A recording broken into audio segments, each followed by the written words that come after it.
Welcome back to Pearl Talks. I'm your host, Shay, and this is where life after chaos gets told out loud. A show where I expose myself while also probably revealing you. Today's episode, we are digging into the prayers that I shouldn't have prayed. The ones that not only expose my hurt, but stretch my strength and force me into a real change.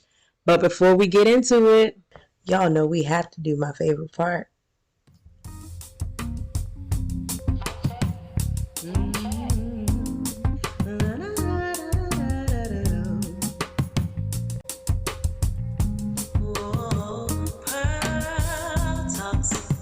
Where I should listen to conversation. This is Pearl Talks on how I find freedom and revelation. Welcome to Pearl Talks.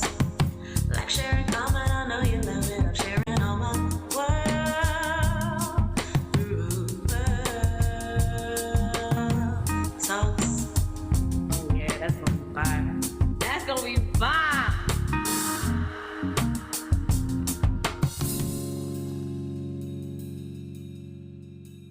Okay, so y'all, have you ever prayed one of those prayers that felt really good in the moment, but when you look back at it, you had that thought like, yeah, I probably shouldn't have put that out there? Mm-hmm. That's me. This episode is entitled Prayers I Shouldn't Have Prayed, and it's all about the prayers that I prayed wrong, the lessons that came with them, and also how God used each one of them to teach me something. For chapter 1, we're talking about the relationship prayer. So, in my marriage, there was a point where I knew I was too damaged to keep going. But instead of asking God to heal my heart, I asked Him to heal my hurt. So, I've had a lot of conversations, and I know how common that request can be because it's so much easier for us not to process anything. Personally, I had become focused on keeping the picture, and I'm putting that in quotes, keeping the picture of what we had built, but not completely accepting the truth of where we were. That being said, I realized what I was praying for was numbness and not restoration. And here is what I learned, and this is me being transparent. I wanted the marriage more than I wanted the relationship. And that's not healing, that's survival. And survival will keep you stuck in a dead place thinking that you're living. So I had to realize that I didn't need numbness, I needed closeness. Okay, sit back because I'm about to go in. The question that I have for y'all: how often have you prayed for God to make you comfortable in your complacency? Oop, that hit somebody. I don't know who it hit, but it hit somebody. I want you to sit with it, rewind it if you need to, because I got to move on. Y'all know I ain't trying to be up here long. Second prayer. This one stung. The strength prayer.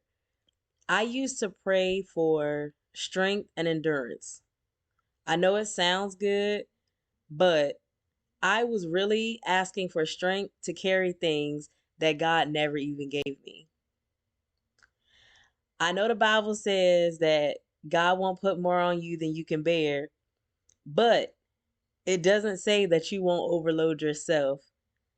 And I want y'all to know this is not me attacking you because I'm in my own business right now.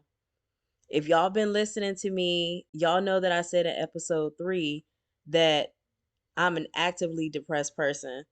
So I stayed busy, I stacked my schedule, I loaded myself down, and then I turned around and asked God to give me endurance to keep going. The whole time, I cared nothing about actually building a foundation. So, what did that result in? It resulted in me misusing the strength that I was praying for. I used it to stay stuck instead of moving forward. And I thought I was being strong, when really I was just prolonging my exhaustion. Mm.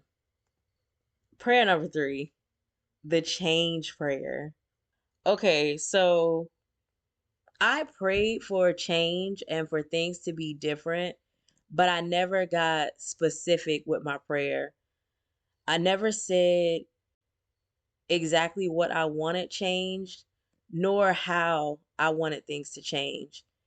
And what I've come to realize is that when you leave it open like that, change will still come, but it might come wrapped in chaos. Because of trauma, I don't remember every detail of the accident, but I do remember the whiplash. And that's me speaking metaphorically. Yes, I can't tell you step by step everything that has happened to me in broad detail, but I can remember how I felt in those moments.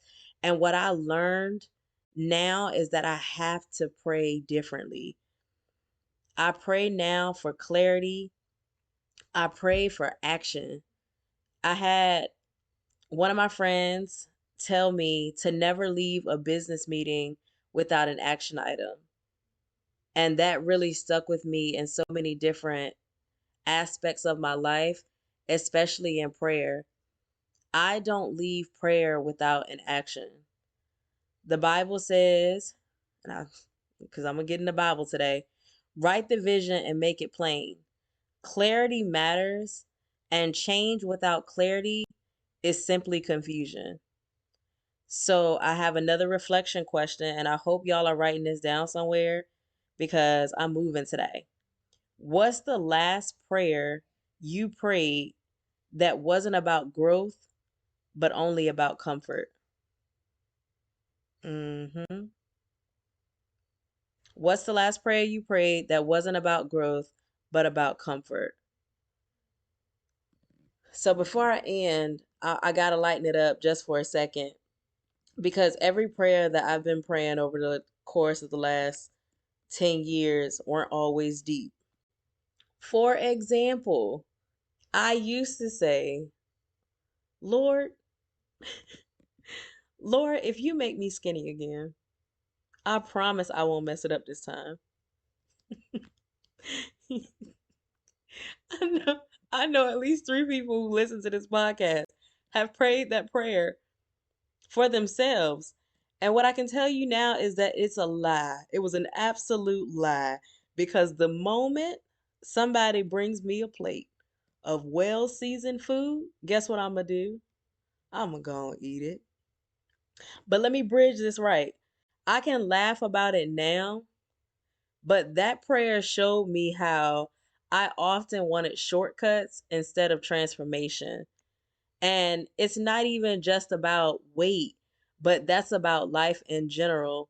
We have to understand that faith without works is dead, and that's even in the kitchen, saints. So if I could tell my younger self anything about prayer, it would be this: pray with intention, because prayer is a conversation. Don't just talk at God, talk to Him, and then expect Him to respond. Because when He responds, you're going to have to ask yourself, are you willing to listen? Even the prayers that I shouldn't have prayed revealed where I was wounded, it revealed where I was stubborn, and also the places that I needed to grow. And the most beautiful part, God still heard me. He still loved me. He still carried me through, even when my prayers, as I said in episode before, were bouncing all over the ceilings. Because sometimes the prayers I shouldn't have prayed ended up being the ones that revealed the most about me. So maybe, just maybe, those prayers weren't wasted after all. Thank y'all for listening to Pearl Talks. Until next time, keep praying, keep growing, and keep becoming. Bye. Like, share, and comment, I know you love it. I'm sharing all my